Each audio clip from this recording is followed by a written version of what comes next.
Apply பண்ணாமலே job உங்களை தேடி வரணுமா? அதுக்கான ஆப் தான் டிக்விக். TickBig, a one go-to platform for all professionals, freelancers, students, brands and institutions. Rewrite your limits. Sign up now.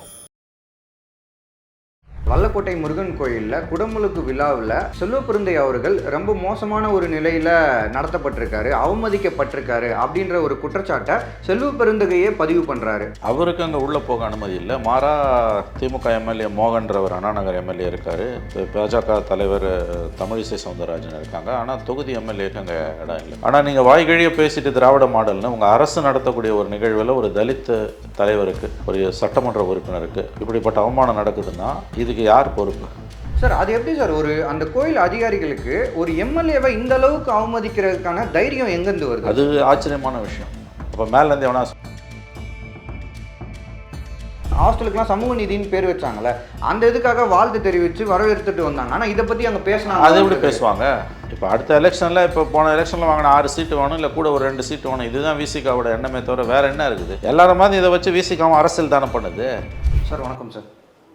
Sir, Vallakottai Murugan கோயிலில் குடமுழுக்கு விழாவில் செல்வப்பெருந்தை அவர்கள் ரொம்ப மோசமான ஒரு நிலையில் நடத்தப்பட்டிருக்காரு, அவமதிக்கப்பட்டிருக்காரு அப்படின்ற ஒரு குற்றச்சாட்டை செல்வப்பெருந்தகையே பதிவு பண்ணுறாரு. இந்த ஒரு குற்றச்சாட்டை எப்படி பார்க்குறீங்க? எதனால் இது நடந்தது? குடமுழுக்கு நடந்திருக்கு. அவருடைய தொகுதி இருக்கக்கூடிய இடம் அது இல்லையா, வல்லக்கோட்டை ஸ்ரீபெரும்புதூர். அவர் சட்டமன்ற உறுப்பினர், தமிழ்நாடு காங்கிரஸ் கமிட்டியோட தலைவர். அவருக்கு அங்கே உள்ளே போக அனுமதி இல்லை. மாறா திமுக எம்எல்ஏ மோகன்றவர் அண்ணாநகர் எம்எல்ஏ இருக்கார், பாஜக தலைவர் தமிழிசை சவுந்தரராஜன் இருக்காங்க. ஆனால் தொகுதி எம்எல்ஏக்கு அங்கே இடம் இல்லை. இவர் என்ன தாழ்த்தப்பட்ட சமூகத்தை சார்ந்தவர். எதற்காக அவர் உள்ளே அனுமதிக்கப்படவில்லை? ஏன்னா அவர் தலைமையில் தான் வழக்கமாக அந்த விமானத்தில் அந்த பூத்து ஊறுதெல்லாம் நடக்கும். அந்த தொகுதி எம்எல்ஏ தான் நடத்தி வைப்பார். இது இந்து சமய அறநிலையத்தோட நிகழ்ச்சி. அப்போ கீழே எந்த அளவுக்கு திராவிட மாடல் ஆட்சியில் தலித்துகளுக்கு எதிரான போக்கு புறையோடி போயிருக்குன்றதை நீங்கள் புரிஞ்சுக்கலாம். இதை கேட்டால் உடனே வியாகியானம் என்ன கொடுப்பாங்க? திமுகலேருந்துன்னு நாங்களாக ஜாதியை கண்டுபிடிச்சோம், திமுகவை ஜாதியை கண்டுபிடிச்சது, திமுகவை ஜாதிக்கு காரணம்னுவாங்க. திமுக ஜாதியை கண்டுபிடிச்சதுன்னு எவனுமே சொல்லலை. திமுக ஜாதிய பாகுபாடுக்கு திமுக காரணமும் கிடையாது. அது 2000 வருஷத்துக்கு மேலே இருக்க பிரச்சனை. ஒரு 55-70 வருஷம் கட்சி, 75 வருஷம் கட்சி நடத்துகிற ஒரு இயக்கம், 25 வருஷம் அதிகாரத்தில் இருக்க ஒரு கட்சியால் அதை ஒழிக்க முடியாதுன்றது எல்லாருக்கும் தெரியும். ஆனால் நீங்கள் வாய்கழிய பேசிட்டு திராவிட மாடல்னு உங்கள் அரசு நடத்தக்கூடிய ஒரு நிகழ்வில் ஒரு தலித் தலைவருக்கு, ஒரு சட்டமன்ற உறுப்பினருக்கு இப்படிப்பட்ட அவமானம் நடக்குதுன்னா இதுக்கு யார் பொறுப்பு? அவர் ஒரு மக்கள் பிரதிநிதி, எலெக்டட் எம்எல்ஏ. அவர் அவமதித்தது அந்த மக்கள் அவமதித்ததுக்கு சமம். எந்த லெவலில் இதுக்கு ரெஸ்பான்சிபிலிட்டி ஃபிக்ஸ் பண்ண போகிறாங்க? இப்போ இந்து சமய அறநிலையத்துறை அமைச்சர் நம்முடைய நண்பர் சேகர் பாபு போய் வருத்தம் தெரிவிச்சிருக்காரு. அது நல்லது, ஒரு முன்மாதிரி, ஒத்துக்கிறேன். எஸ், அது கரெக்டு தான். அட் வாட் லெவல் நீங்கள் இப்போ ரெஸ்பான்சிபிலிட்டி ஃபிக்ஸ் பண்ண போகிறீங்க? இதை நீங்கள் ஒரு ஐசோலேட்டடாக ஏதோ ஒரு செல்வப்பெருந்தகைக்கு ஏதோ ஒரு கோயிலில் நடந்த ஒரு இன்சிடென்ட்னு பார்க்கக்கூடாது. கடந்த 4.5 ஆண்டுகளாக தமிழ்நாட்டில் தலித் மக்களுக்கு இழைக்கக்கூடிய கொடுமை, குறிப்பாக கோயில்களில் தலித்துகளுக்கு கொடுக்கப்படக்கூடிய மரியாதை, எத்தனை கோயில் இன்றைக்கி தலித்துகள் உள்ளே போக முடியாமல் பிரச்சனையில் மாட்டிகிட்டு இருக்குது. நீண்ட போராட்டத்துக்கு பிறகு தான் அங்கே உள்ளே போக முடியுது. திரௌபதி அம்மன் கோயில் மேல்பாதியில் கூட மேல்மாவோ மேல்பாதின்னு நினைக்கிறேன். அங்கே கோர்ட் ஆர்டர் பண்ணி திறந்து விடுனா போக மாட்டேன்றாங்க.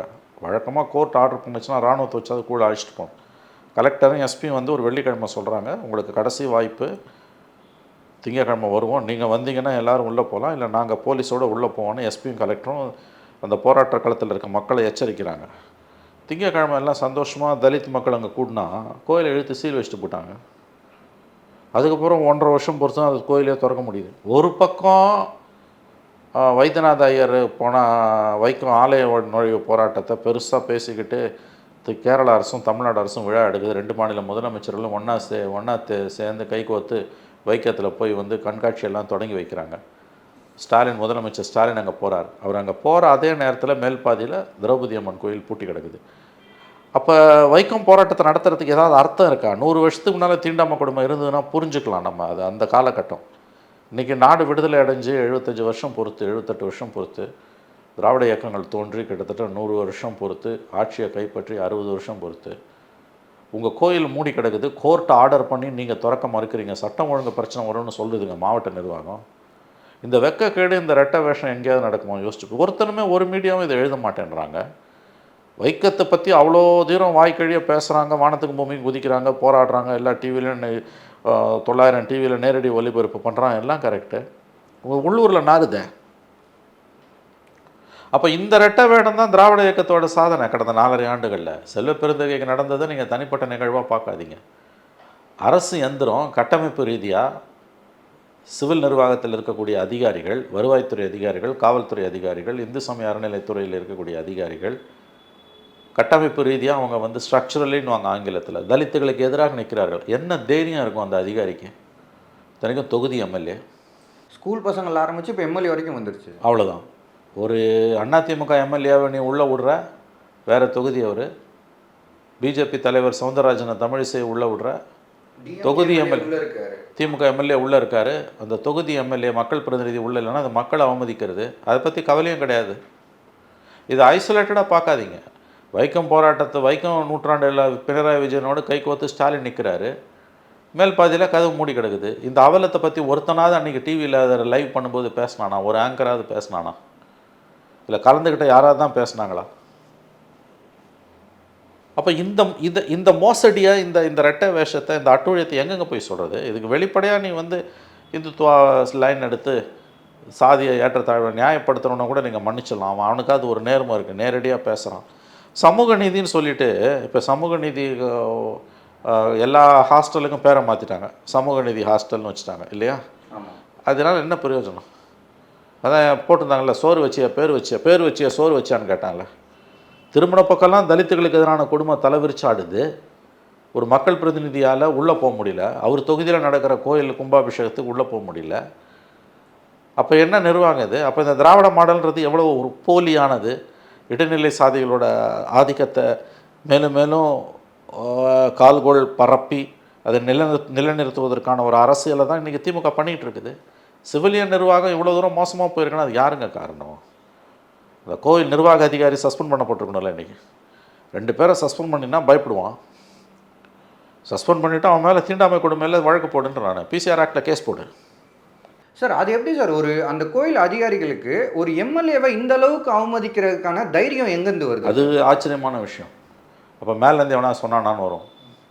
அது நல்ல கேள்வி. இது ஒரு கோவில் ஏன்னா இந்த அதிகாரிங்கள்லாம் வந்து காசுக்கு வேலை செய்கிறவனுங்க, உங்களுக்கு தெரியும். மாதம் ஆனால் அவனுக்கு சம்பளம் வருது, அவ்வளோதான். அது அந்த அரசாங்க ஊழியர்கள் குமாஸ்தா புத்தின்னு ஒன்று உண்டு, கூனி குறுகி குழஞ்சி வாழ்கிறவனுங்க.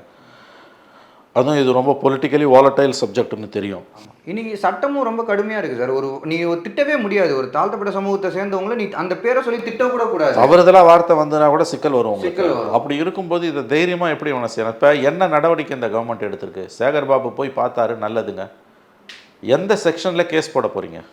வெறும் நெக்லிஜென்ஸ்னு போட போகிறீங்களா அல்லது பிசிஆர் ஆக்டில் போட போகிறீங்களா? தீண்டாமை கொடுமையில் செல்வ பெருந்தகைக்கு கோயிலுக்குள்ளே போக அனுமதி மறுத்த விவகாரத்தில் சம்பந்தப்பட்ட அதிகாரிகள் மீது தீண்டாமை ஒழிப்பு சட்டத்தின் கீழ் தமிழக அரசு நடவடிக்கை எடுக்குமா எடுக்காதா? இதுக்கு முதல்ல பதில் சொல்லுங்கள். இது தோழமை கட்சின்றதுனால காங்கிரஸ் இதை பெருசுப்படுத்துமான்னு எனக்கு தெரியல. தெளிவாக பேசிட்டாரு, ப்ரெஸ் மீட் கொடுத்துட்டாரு, எல்லாம் கரெக்டு. தோழமை கட்சிகளும் கண்டனம் சிபிஎம்லாம் கண்டனம் தெரிவிச்சிருக்கு. சிபிஐ வாயை திறக்கல சார். ஆனால் அவங்க கண்டனம் தெரிவித்தாலும் ஹாஸ்டலுக்குலாம் சமூக நீதினு பேர் வச்சாங்கல்ல, அந்த இதுக்காக வாழ்த்து தெரிவித்து வரவேற்றுட்டு வந்தாங்க. ஆனால் இதை பற்றி அங்கே பேசினாங்க. அது எப்படி பேசுவாங்க? இப்போ அடுத்த எலெக்ஷனில், இப்போ போன எலெக்ஷனில் வாங்கின 6 சீட்டு வேணும், இல்லை கூட ஒரு 2 சீட்டு வேணும். இதுதான் விசிகாவோட எண்ணமே தவிர வேறு என்ன இருக்குது? எல்லாரும் மாதிரி இதை வச்சு விசிகாவும் அரசியல் தானே பண்ணுது. 4 சீட்டு ஜெயிக்கணும், 5 சீட்டு ஜெயிக்கணும், 6 சீட்டு ஜெயிக்கணும். இதை தவிர விசிகாவுக்கு பெரிய என்ன ரோல் இருக்குது? கேட்டால் கோவம் வரும் அவங்களுக்கு. புது வியாக்கியானம் கொடுக்குறாரு திரும்ப. இது 100 ஆண்டுகளாக இருக்கக்கூடிய பிரச்சனை. யார் ஆட்சியில் இருந்தாலும் அப்படி தான் இருக்கணும். யார் ஆட்சியில் இருந்தாலும் அப்படி தான் இருக்குன்னா திராவிட மாடல் ஆட்சிக்கு என்ன அர்த்தம்? எதுக்கு நீங்கள் முட்டு கொடுக்குறீங்க? உங்கள் கவர்மெண்ட்டாக இருந்து நீங்கள் அதிகாரத்தில் பங்கு பெற்று கூட்டணி சர்க்காராக இருந்து நீங்கள் முட்டு கொடுத்தா ஓகே. உங்களுக்கு அங்கே அந்த அதிர்ஷ்டமோ அந்த மரியாதையோ அவங்க கொடுக்க போகிறது கிடையாது. அப்போ இந்த கவர்மெண்ட்டில் நடக்கிற தவறுகளுக்கு எதுக்கு வந்து முட்டு கொடுக்குறீங்க? ஏதோ ஒரு சின்னதாக ஒரு குறியீட்டு அளவில் ஒரு நல்லது நடந்ததுன்னா உடனே முண்டி அடிச்சுட்டு போய் சிஎம்முக்கு மாலை போட்டு வாழ்த்து தெரிவிக்கிறீங்க. இது எதுக்கு? அடுத்த எலெக்ஷனில் சீட்டு வேணும், அவ்வளோதானே. வேறு என்ன? அவங்கள ஒரு வேங்கை வயலுக்கு பிறகு, ஒரு கள்ளக்குறிச்சிக்கு பிறகு நீங்கள் இன்னமும் வந்து நீங்கள் கூட்டணியை விட்டு வெளியில் வாங்கலாம் நான் சத்தியமாக சொல்லலை. அது அரசியல் முடிவு. காப்பாற்ற வேண்டிய விஷயத்தில் லார்ஜர் பெர்ஸ்பெக்டிவில் மதவாதம் உள்ளே வந்துடக்கூடாதுன்னு தேர்தல் கூட்டணியில் இருக்கிறது வேறு. இங்கே நடக்கக்கூடிய தவறுகளை கண்டிக்க வேண்டிய விதத்தில் கண்டிக்காமல் ஒரு சின்ன வாய்ப்பு கிடைச்சாலும் முண்டி அடிச்சுக்கிட்டு போட்டி போட்டுக்கிட்டு போய் சிஎம்முக்கு வாழ்த்து சொல்கிறதுன்றதுலாம் வந்து உங்களை பொறுத்த வரைக்கும் உங்களுக்கு வந்து எம்எல்ஏ சீட் எம்பி சீட்டு வேணும், அவ்வளோதான். கேட்டால் அதை ஒத்துக்க மாட்டீங்க. நாங்கள் தேர்தல் புறக்கணிப்பில் இருந்தோம், அதெல்லாம் பழைய கதைங்க. நீங்கள் 99 தேர்தல் அரசியல் உள்ளே வந்தோன்னே எல்லார மாதிரி தான் நீங்களும் இருக்கீங்க. இன்றைக்கி பிஜேபி எதிர்ப்பு என்பதில் நீங்கள் உறுதியாக இருக்கீங்க, அதில் மகிழ்ச்சி, அதில் பாராட்டுக்குரியவர்கள் தான், சந்தேகமே இல்லை. ஆனால் இங்கே திமுக அரசாங்கத்துக்கு எதிராக உங்களுடைய நிலைப்பாடுகள் வந்து எவ்வளோ தூரம் முரண்பாடுகளின் மூட்டையாக இருக்குது. இந்த இஷ்யூ நீங்கள் ரைஸ் பண்ணாமல் சமூக நீதி ஹாஸ்டல்னு போட்டாங்கன்னா அதுக்கு போய் பாராட்டு தெரிவிக்கிறீங்க. அங்கே எது மாறப்போகுது? பேர் தானே மாறி இருக்குது, நடைமுறையில் என்ன மாறி இருக்குது? நடைமுறையில் தமிழ்நாட்டில் எதுவுமே மாறல. அப்போ எல்லாமே வந்து ஒரு பூச்சி வேலை தானே. ஒரு பிம்பம் கட்டமைக்கப்பட்டிருக்கு, ஒரு பலூனை ஊதி ஊதி ஊதி ஊதி பெருசாக்குறீங்க. ஒரு குண்டூசி போதும் அதை தகர்க்கிறதுக்கு, அது நடக்கும். கட்டமைப்பு ரீதியாக இழைக்கப்படுற கொடுமைகள் தலித்துகளுக்கு போலீஸில் என்ன அட்டூழியம் நடக்குது, எவ்வளோ பிரச்சனை. வேங்கவேலு இன்சிடெண்ட்டில் பாதிக்கப்பட்டவனே குற்றவாளியாக்கி கின்னஸ் ரெக்கார்டு படிச்சிருக்கு தமிழ்நாடு போலீஸு. கேட்டால் திரும்ப என்ன சொல்கிறாரு, இது எல்லா ஆட்சியிலும் நடக்குது. இது என்னங்க பதில்? எனக்கு புரியல அவர் பேசுகிறது. அப்போ எதுக்கு நீங்கள் கட்சி நடத்துகிறீங்க? எதுக்கு சீமான இதுக்கு வந்து ஸ்டாலினுக்கு போய் வந்து மாலை போட்டு மணிமகுடம் சூட்டுறீங்க? நீங்கள் அவலமாக இல்லையா உங்களுக்கு? இது எல்லா ஆட்சியிலும் நடக்குதுன்னா என்ன சொல்ல வரீங்க? எல்லா ஆட்சியிலும் நடக்கலாம் சார், திராவிட மாடல் ஆட்சியில் எப்படி நடக்கலாம்? உலகத்துக்கே முன்னோடின்றல்ல. இப்போ இன்றைக்கி பிஜேபி ஆட்சி நடந்தால் இதை கடந்து போகலாம், ஏடிஎம்கே ஆட்சியில் கடந்து போகலாம், அப்படி தானே. திராவிட மாடல் ஆட்சியில் எப்படி நடக்கும்? 1 2 இல்லை, எத்தனை நடக்குது? 1000 நடக்குது, 1000 நடக்குது. விவசாயிகளை பிடிச்சி குண்டாஸில் போடுறான். மோடி கவர்மெண்ட் பண்ணாத அட்டுழியத்தை இந்த கவர்மெண்ட் பண்ணுச்சு. அங்கேயும் இதே பதில் தான். யார் ஆட்சியில் நடந்தாலும் இது இருக்குன்னா அப்போ எதுக்கு இவங்கள நீங்கள் ஆதரிக்கிறீங்க? அது எடப்பாடியே இருந்துட்டு போகலாமே. எத்தனை நாளைக்கு இந்த முட்டு கொடுக்குற வேலையை திரும்பாமல் வீசிக்காமல் செய்வாங்க? ஏதோ ஒரு சின்னதாக அப்படி ஒரு டோக்கனிசம், அப்படி ஏதோ ஒரு காரியம் தலித்துகளுக்கு பண்ணிட்டாருன்னா உடனே படையெடுத்து போகிறது. 4 எம்எல்ஏ 2 எம்பி படையெடுத்து போய் சால்வை போடுறதுன்னா, மாலை போடுறதுன்னா, பூங்கொத்து கொடுக்குறதுன்னா, எதற்காக இந்த அடிமை சேவகம்? கூட்டணி தேர்தல் நேரத்தில்ங்க பிஜேபி ஆன்டி பிஜேபியில் நீங்கள் உறுதியாக இருக்கீங்க, திமுகவும் இருக்குது, அதனால் உங்களுக்கு சீட்டு கொடுக்குறாங்க. உங்களை எவ்வளவு இழிவுபடுத்துகிறாங்க. புழு கூட மிதிக்க நெளியுங்க. அதை விட மோசமாக தானே விசிகா இருக்குது. திருச்சியில் அந்த மாநாடு மதச்சார்பின்மையை பலப்படுத்துவோம்னு அந்த மாநாட்டுக்கு எவ்வளோ விமர்சை கொடுத்தாங்க. முருகன் மாநாட்டுக்கு ரத்தன கம்பளம் விரிக்கிற திமுக அரசு திருச்சியில் விசிகா மாநாட்டுக்கு எவ்வளோ விமர்சை கொடுத்தாங்க. அதையும் சகிச்சுக்கிட்டு இருந்தீங்க. இப்போ சமூக நீதி ஹாஸ்டல்னு உடனே ஓடோடி போய் வெக்கமாக இல்லையா உங்களுக்குலாம்? நான் கேட்குறேன். இது வந்து உங்களோட, நான் கேட்குறேன், உங்களுடைய அடிமை மனப்பான்மையை காட்டலை. இது எங்கேருந்து ஆரம்பிக்குதுன்னா கள்ளக்குறிச்சியில் போன வருஷம் கரெக்டாக இவங்க கள்ளக்குறிச்சியில் கள்ளசாராய சாவு இந்த அரசாங்கத்தில் தான் நடக்குது. அந்த கலெக்டரோட மெத்தனத்தால் நடந்த சாவுன்னு சொல்லலாம். அதை எல்லாரும் சேர்ந்து அரசாங்கம், திமுக அங்கே லோக்கலில் இருக்க எம்எல்ஏங்க எல்லாம் வந்து உடன்பாடுன்றாங்க. அதில் அதிமுக லோக்கல் தொகுதி எம்எல்ஏ கன்சர்ன் எம்எல்ஏவை பேச விடாமல் தடுத்தாங்க அசம்பிளியில். அவர் மட்டும்தான் அசம்பிளியில் அவர் ஒருத்தர் தான் பேசினார். மற்ற திமுக எந்த அரசியல் கட்சியுமே பேசலை. சுற்றி இருக்கக்கூடிய திமுக எம்எல்ஏ ஒருத்தன் கூட பேசலை. 70 பேர் செத்தான், 100 பேர் குடும்பம், 100 பேர் வந்து கண்ணு போய் காலு போய் குத்துயிரும் கொலையுரமாக கிடக்கிறான். 100கணக்கான குடும்பம் தெருவுக்கு வந்தது. ஒரு மது ஒழிப்பு மாநாடு நடத்துகிற வெக்கமே இல்லாமல் திமுகவை மேடையில் ஏற்றுனீங்கல்ல, அன்றைக்கே உங்கள் கதை முடிஞ்சு போச்சு. ஒரே ஒரு கேள்வி தான் நான் கேட்குறேன் விசிகா நண்பர்களை பார்த்து. எடப்பாடி சிஎம்மாக இருந்து இப்படி ஒரு கொடுமை நடந்து அந்த கூட்டணியில் நீங்கள் எடப்பாடியோடு இருந்து நீங்கள் ஒரு மதுவிலக்கு மாநாடு நடத்தி அதில் எடப்பாடி 2 மந்திரி அனுப்பியிருந்தார், வேலுமணியும் உதயகுமாரின்னா, திமுக உங்களை நாராக கீழ்ச்சிருக்காது. அதே தானேங்க இப்போ நடந்தது. அழையா விருந்தாலேயே டிகேஎஸ் இளங்கோவனும் ஆர்எஸ் பாரதியும் அந்த மேடையில் ஏறி புது தத்துவம் இல்லை நீங்களாம் பேசுனீங்க, மதுவிலக்கு தேசிய அளவில் வேணும்னு மோடி கோரிக்கை. ஸ்டாலின் செஞ்ச தவிர மோடி பக்கம் திருப்பினாங்க. இந்த அயோக்கியத்தனம்லாம் நடந்ததில்ல, வாய்மூடி மௌனியாக இருந்தீங்கல்ல. ஒரு கட்சி, ஆளுங்கட்சி, அவங்க கவர்மெண்ட்டில் குடித்து 70 பேர் சாவறான், 100 பேர் கண்ணு போய் காலு போய் காது போய் நிற்கிறான், ஸ்டேஷன் வாசல்லையே போட்டு விற்கிறான். சிபிஐ விசாரணைக்கு கோர்ட் உத்தரவிடுது. அது எதுக்கு கோர்ட்டு ஸ்டே கேட்டு போனானுங்க சுப்ரீம் கோர்ட்டுக்கு? சுப்ரீம் கோர்ட்டில் தூக்கி அடித்தான். அந்த மதுவிலக்கு மாநாட்டில் நீ திமுகவை மேடையில் ஏற்றுற. அன்றைக்கே கட்சி கதை முடிஞ்சு போச்சுங்க. இவங்க திமுகவோட ஒரு அங்கங்க இவங்கெல்லாம், அவ்வளோதான். சொன்ன ஒரு கோவம் வருது. அவருக்கு கோவம் வரலாம், அது வரதான் செய்யும். மக்கள் கோவப்படுறாங்களே உங்களை பார்த்து. கேட்டால் எல்லா ஆட்சியிலும் இது நடக்குதுன்னா உங்கள் ஆட்சியில் எப்படி நடக்கலான்றதான் கேள்விங்க. நான் ஒன்றுனா ஸ்பாட் பை ஸ்பாட்டாக சொல்கிறேன், இன்சிடென்ட் பை சொல்கிறேன். தனிப்பட்ட தாக்குதல் இதில் எதுவுமே இல்லை. கள்ளக்குறிச்சி கள்ளசாராய சாவுக்கு பிறகு நடந்த மதுவிலக்கு மாநாட்டில் திமுகவையும் மேடை ஏற்றி உங்கள் மாநாடை நடத்துனீங்களே, அதை விட வெக்கக்கேடான ஒரு காரியம் விசிக்காக ஏதாவது இருக்க முடியுமா? நான் கேட்குறேன். திரும்பவும் சொல்கிறேன், எடப்பாடி பீரியடில் இது நடந்ததுன்னா அவங்களை சும்மா விட்டுருப்பாங்களா? நார மட்டைக்கு 2 கீற்றாக கிழித்தெறிந்திருக்க மாட்டார்கள் திமுகவும் அதனுடைய தொங்கு சதைகளும். இது முதல்ல கூட்டணி அரசாக இருந்ததுன்னா நீ இந்த கவர்மெண்ட்டை காப்பாற்றலாம், முட்டு கொடுக்கலாம். நீ எதுக்கு இந்த கவர்மெண்ட்டை காப்பாற்றுற? தேர்தல் நேரத்தில் தான் அங்கே கூட்டணி. எம்ஜிஆர் காலத்தில், ஜெயலலிதா காலத்தில், கருணாநிதி காலத்தில் தேர்தல் நேரத்தில் மட்டும்தான் கூட்டணி. மற்றபடி நேரும் எதிரும் புதிருமா நிற்பாங்க.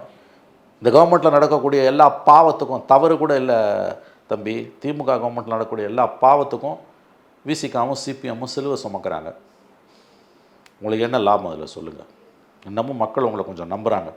உங்கள் சுயத்தை இழந்து பிஜேபி எதிர்ப்புன்ற ஒரே காரணத்தில் உங்கள் வாக்கு வங்கியும் இழந்து நிற்கிறீங்க. நீங்கள் சத்தியமாக 21 நடந்த ஓட் ட்ரான்ஸ்ஃபர் இந்த முறை சிபிஎம் விசிகாவோட வாக்குகள் திமுகவுக்கு போகாது, எழுதி வச்சுக்கோங்க.